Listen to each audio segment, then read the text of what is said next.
the various.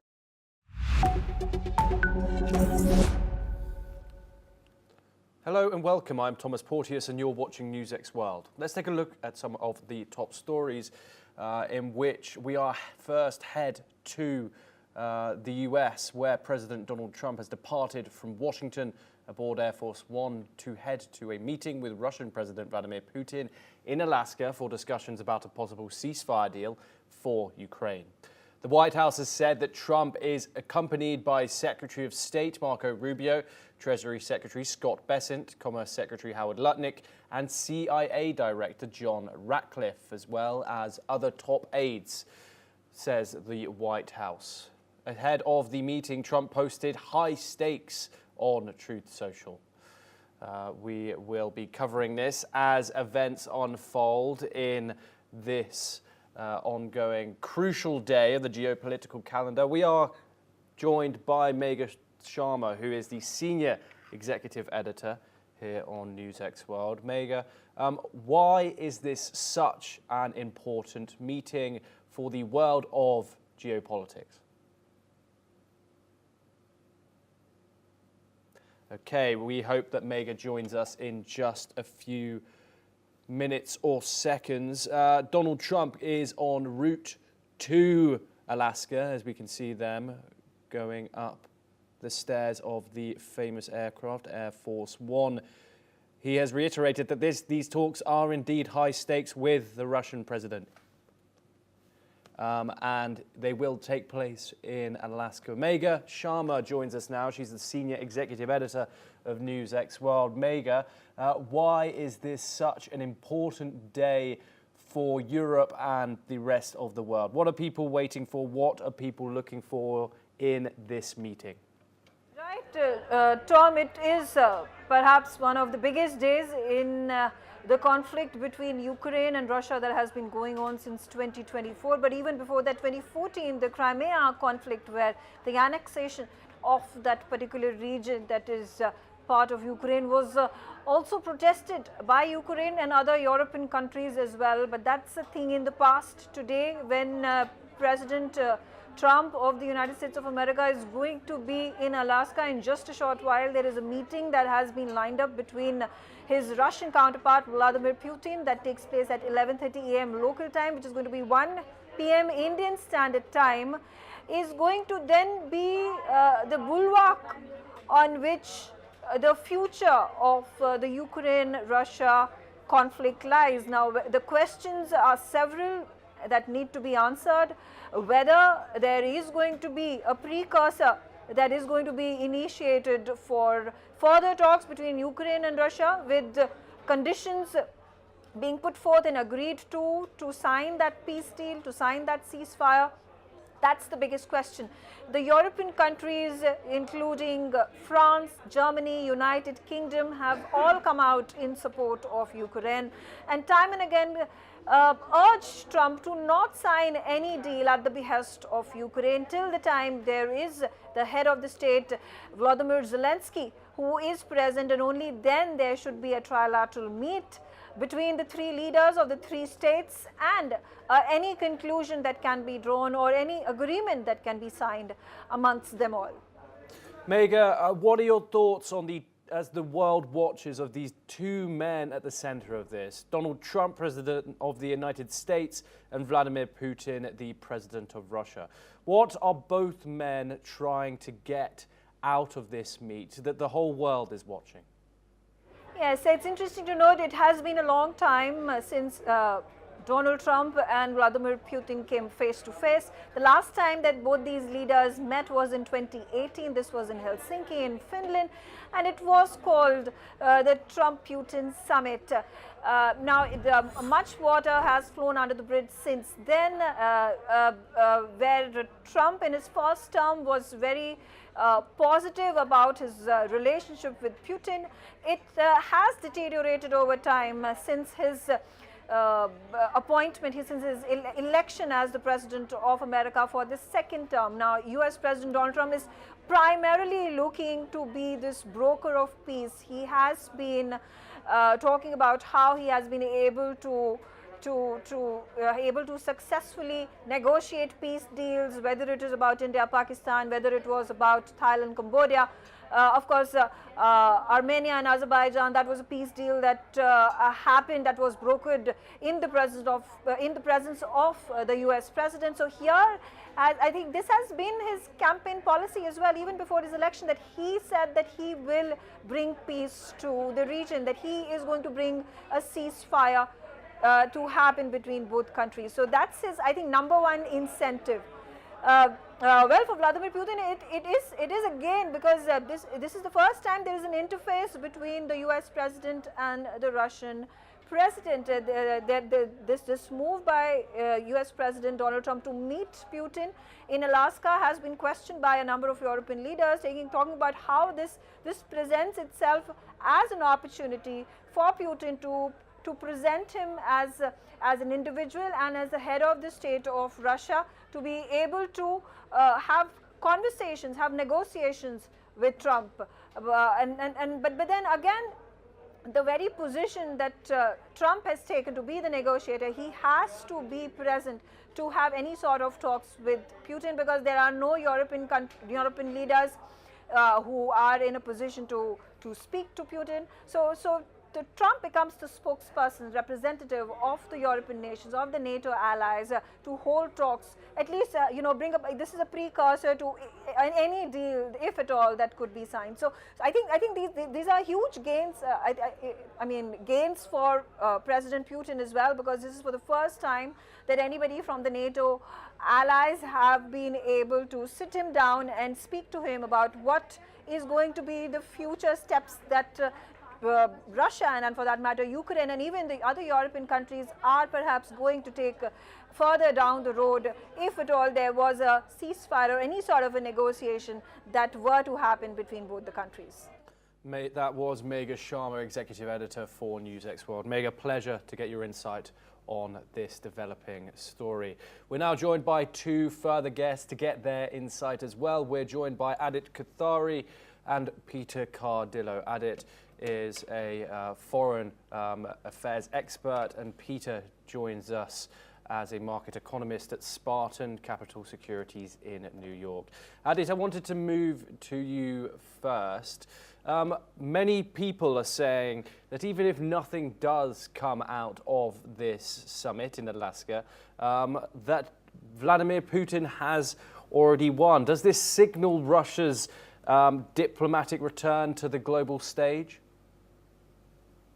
I think I would concur with that to a certain degree, because the first thing that Putin actually wanted from this summit has already been conceded, which is the recognition from everybody that the West has predominantly been unable to isolate Kremlin. I mean, all their efforts to sort of isolate them globally has, I wouldn't say failed dramatically, but has failed to a certain degree, which is why the West is now forced to have some sort of negotiations with Putin to ensure that peace talks can be progressed with. And look at the irony, where the stage is basically set in a place called Alaska, where just a few hundred years ago, this used to be Tsarist Russian territory, and it's not far away. It's only 90 kilometers away from Russia.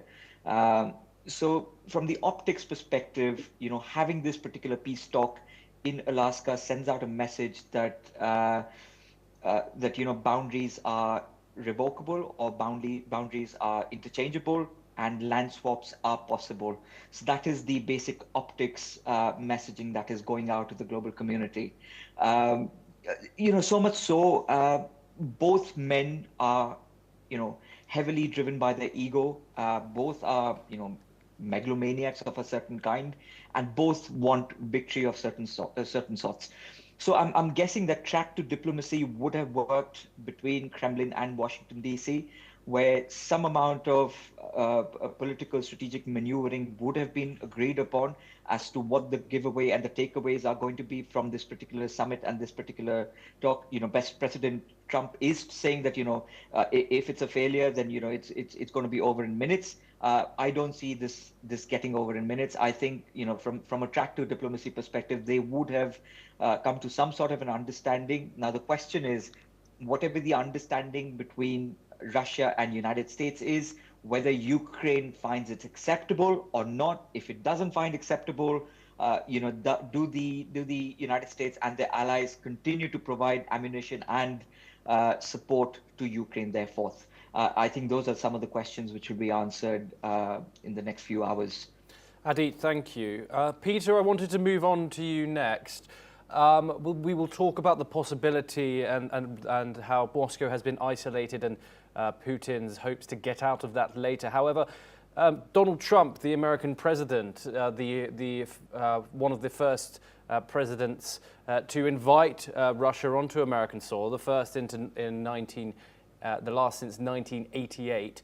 What are your thoughts, the public opinion on Donald Trump meeting Vladimir Putin like this on American soil? Well, let me say that I think the best indicator of this is the stock market, and stocks are headed for a nice higher opening this morning. So the market is the voice of the people to a certain degree, and it's basically saying this is good news, and the market is expecting some sort of an agreement. And I think, personally, I think that that's going to happen. Whether or not it'll be fully accepted by Zelensky, that's another question. But I think there will be a plan where there could be a ceasefire, at least a temporary ceasefire, where that would be where negotiations would continue. Of course, we've heard from Putin saying that he's not, he wants to continue to occupy the territories that he has thus far occupied, and we've heard from Zelensky saying that he is not going to give up 1 inch of territory, and yet we've seen the markets basically brush those communiques off, and we've seen a market that's rising on hopes that there'll be some sort of a peace deal. And I kind of suspect that I think this was pretty well planned by Trump and his administration. I don't think Trump would have ventured to call this meeting without having some substance to it. And, Trump and Putin seem to get along pretty well. Yes, there's been somewhat of a rift recently, but I'm not really sure if that rift is a true rift. And I think, Putin, to a certain degree, does respect Trump. And I think he's afraid of what Trump may or may not do. And so you have two leaders that more or less think alike. And when that happens, you can make a good bet that something is probably going to happen. Yes, Peter, thank you very much. Do stay with us. Adit, I wanted to come back to you. Let's now talk about gains and concessions in these talks. Obviously, two men meeting each other with the world onlooking. If the two men got exactly what they wanted, Adit, what gains does Donald Trump want? What gains does Vladimir Putin want? And also, what concessions do you think Donald Trump would be willing to make? And the same goes for the Russian president. Can we get a bit of an insight into what is on these two leaders' mind going into these talks? I think from a Trump perspective, if we look at all of his election rhetorics, he said if he came into power, he would stop the war in 24 to 48 hours, etc. So, he gets to take away that and demonstrate to his electorate that, yes, I may have faltered on the 48-hour deadline, but here I am, doing the inevitable, doing the absolutely impossible, and, getting peace between Russia and Ukraine. And, he goes on to brag about, his 6th or 7th war, whatever, he claims to have stopped in the world. And then, he can talk again to his Norwegian prime minister for a Nobel Peace Prize. I think those are the kind of things that Donald Trump is possibly going to take away. From a Russia perspective, I think we've also got to look at the Russian economy. The Russian economy is under some sort of stress, under some sort of pressure, because the budget deficit is on a rise. Income from their oil exports and gas exports have fallen dramatically. Even gas exports to Europe over last year were considerably low. So that has had some sort of a compounding effort impact on the Russian economy, and as a consequence, the cost of living, the cost of expenses of an average Russian has gone up. So there is some amount of disgruntlement against Putin within the local Russian population, which wants to see the end of this war.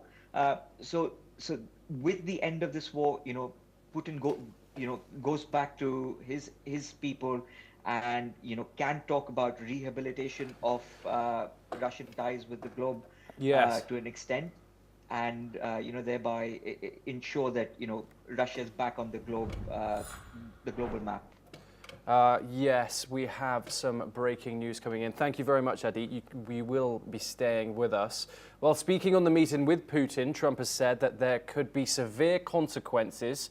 He has also said that Ukraine has to decide its territory. Trump has also spoken about the strikes on Ukraine. He has said that Putin thinks that gives him strength in the talks. I think it hurts him. That's what Donald Trump has said. Peter, I want to get your thoughts on that statement. Donald Trump acknowledging the escalating conflict in Ukraine by Russian forces. It shows Donald Trump does go into these talks with a rather frosty view of the Russian president than he has during his presidency. We've seen that increase over the past month or so. How do you think that the president, bearing in mind his strong and straightforward rhetoric, is going to be engage with Vladimir Putin? Well, there's no question that, Trump has made it quite clear that if this meeting fails, again, I repeat, I don't think it's going to fail to a certain degree, that he will impose severe sanctions against Russia. And, the Russian economy has not been doing well, even though Putin managed to confiscate the sanctions put on oil sales. But he's been limping his way through. The economy is in shambles. And so I think it's a question that Putin is going to be asking himself, or has asked himself, is Trump for real? And if he is, he's going to cause more economic damage. And of course, that to a certain degree could increase geopolitical concerns within the country, and of course severe economic concerns. So the two go hand in hand, and I think that's the reason why I believe that Putin is probably going to save face and is not going to walk away from this meeting without giving something. And I think Trump is going to make sure that happens. So I'm confident. And again, just look at the markets. If the markets weren't confident that there'd be some sort of a ceasefire or ongoing negotiations, they wouldn't be higher, they would be lower. Yes, Peter, thank you. We've just read a statement from the American president saying Ukraine has to decide its territory. Adit, obviously, looking onto this meet, Ukrainians are nervous. They have not been quiet about that there is a danger of them being sold out by the American president in his talks with the Russian president. This is a very important statement. Can you give us a bit of context behind this? Exactly. I don't think it's a secret to anybody that President Trump and his administration don't really have the highest regards for President Zelensky. I mean, that was made very evident in the briefing that happened on American soil when Zelensky was basically schooled like a young 13-year-old boy. So from there on, he has made attempts to tell him that you actually have no leverage, and we're actually doing you a massive favor in bargaining on your behalf. And he has also gone in to say that that Americans are going to have their pound of flesh, and their pound of flesh is basically with regards to all of the uranium and the additional the minerals, which are sort of which are within the regions of Luhansk and Donetsk, etc. So I believe almost 60% of the uranium minerals in Ukraine are currently housed within the Luhansk region, which I'm sure that the Americans and the Russians will be claiming in some sort of a joint effort to mine. And as a consequence, you would have also noticed that last night, when Putin was basically on his way towards Alaska, there were fresh attacks, fresh UAV attacks executed by the Ukrainians against the Russian forces, which is basically saying that, listen, you can't leave us out of the negotiating table, because we still have a lot of leverage on your army, and we will continue to hurt you if our demands are not met adequately and appropriately. Yes, Peter, I wanted to move to you once again next. Let's talk about who Donald Trump is joined by on this trip. It includes Treasury Secretary Scott Bessent and Commerce Secretary Howard Lutnick. What's the significance over them bringing these US officials being brought on this trip, and what economic discussions are there to be had? Peter, are you there? Are you joining us? Okay. Apologies there. We seem to have lost Peter, but we do have some breaking news coming in. Ahead of talks with Russian President Putin, US President Donald Trump has announced that tariffs on steel and chips will be set next week, with rates expected to start lower than initial levels. Trump also highlighted his focus on the US economy and said Russian President Vladimir Putin is interested in discussions about trade and business. These comments come ahead of the high-profile Trump-Putin summit in Alaska, where economic issues are expected to be part of the agenda.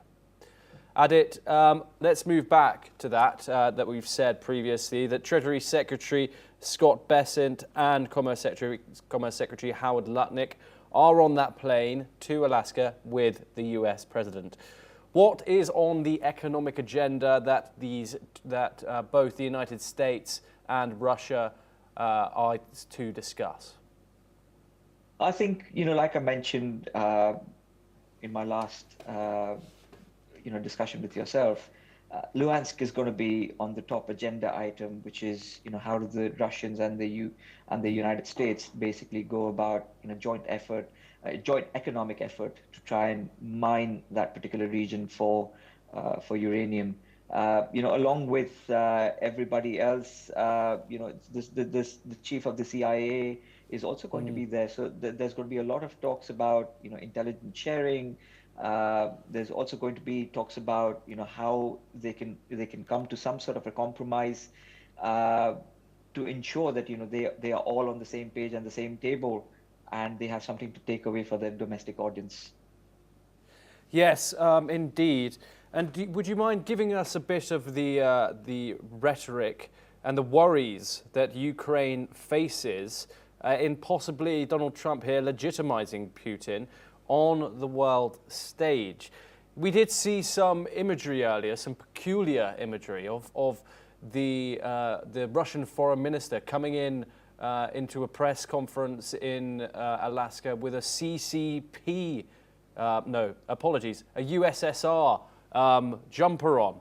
Your thoughts about that? I think, that was a message.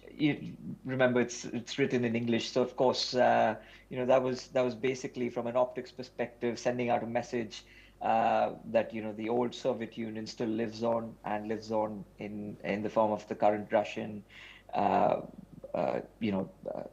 polity. And it was a sense of symbolism as well, to say that that this was a Cold War, and now we are basically going back into some sort of a negotiating table. Because historically, you also have to remember that Alaska used to be one of the spots where the Americans used to hold a lot of surveillance stuff and a lot of surveillance bases against the Soviet forces. So it's all about the messaging and the optics, which has clearly been sent out, and rather in a very graphic way. Yes, Adi. We have some breaking news once again coming in, more information for the viewers. Ahead of the talks between the Russian president and the US president, Ukrainian President Zelensky has said that it's time to end the war. He is also releasing other statements. Of course, the Ukrainian president notably absent from these talks in Alaska.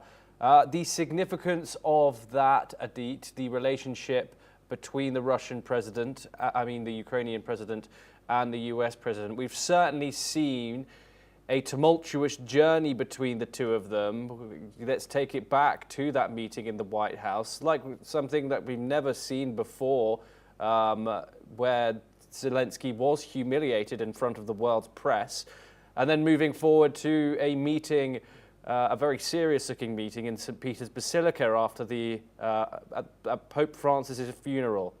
Can I get your thoughts on the current relationship of Ukrainian President Volodymyr Zelensky and US President Donald Trump? As, of course, we've just had that statement from the United States, from the US President, that said Ukraine will decide their territory, but once again, Donald Trump has been known to change his mind. Your thoughts on the fact that Zelensky has not been invited to these talks? I think there's two ways to look at it. Donald Trump definitely has no respect for Zelensky, and he basically believes that Zelensky is their pawn, and he should be used as per their whims and fancies. That's the one angle. The other angle is, of course, from Zelensky's perspective. He's given out multiple statements to the tune of that Ukrainians are not going to cede any territory, and they will not give their land to the occupier. So we know for a fact that this is going to be a hard bargain between Zelensky and Trump, but ultimately, it would come down to how United States and the allies, most importantly the European allies, especially Portugal and United Kingdom, act in this case. Because at this point, most of the arms and ammunition which Kiev is basically using against the Russian forces is coming from Europe, specifically from Portugal and United Kingdom. So as long as the United States is able to get them to play ball along with them, and create some sort of pressure on Zelensky to cede the five regions, or part of the five regions to Russia, we may see a deal in the making. Yes, indeed. Adit, we've got another another statement from President Zelensky saying that he is counting on the United States to make a deal with Russia, and hopes that the US president wants peace. We've seen President Zelensky continuing his rhetoric, thanking continuously the US president, put a lot of pressure on the US president for these talks. Can Volodymyr Zelensky trust in Donald Trump to do that? Well, the way Zelensky is basically playing this out is he's basically besieging Donald Trump that, do not forget about us, the Ukrainian interests. They should be of paramount importance when you are basically dealing with President Putin.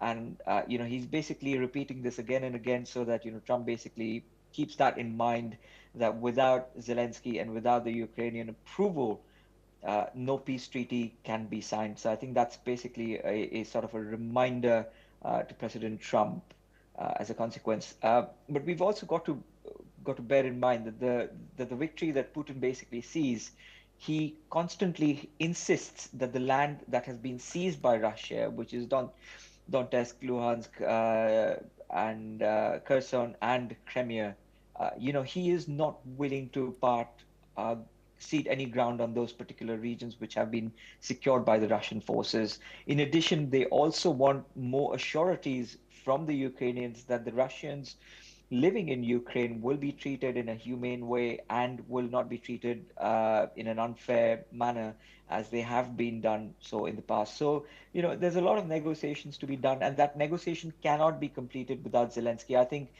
President Trump has also made that clear. His administration has acknowledged the fact that, once the meeting with Putin is successful, the next round of steps will be to ensure that Zelensky is invited in to the negotiating table, and they can then iron out the rest of the deals and the rest of the peace talks. Adit Kathari, pleasure for having you on the program. We just have one little bit of information for our viewers.